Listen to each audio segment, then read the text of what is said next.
kredit bölümümüz başladı.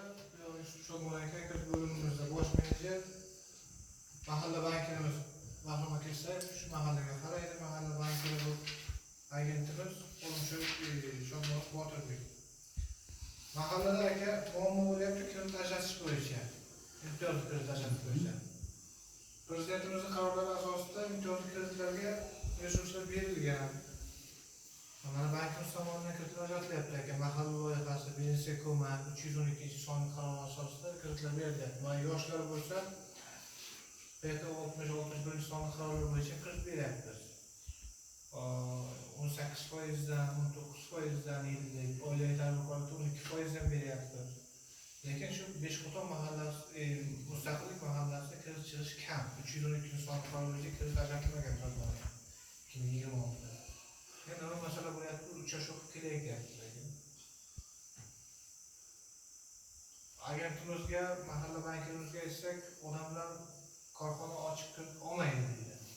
Nima to'sqinlik bor korxona? To'sqinlik yo'q, kredit kerak emas bizlarga. Yo, to'sqinlik u olasiz. Pulni ochasiz, boshqa qilasiz. Bu solig'i chiqadi, boshqasi chiqadi. Bu tashvishi ko'p.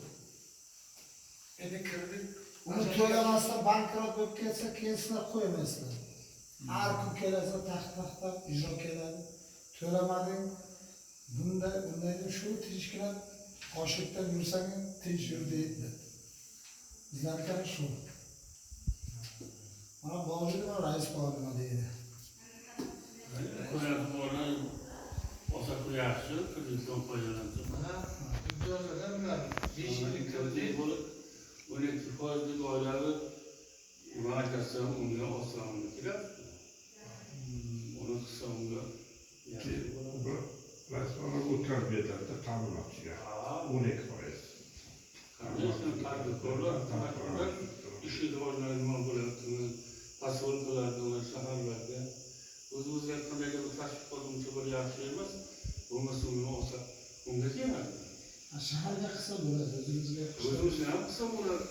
12% nima? Bir ishingizni yo'qotib ketsangiz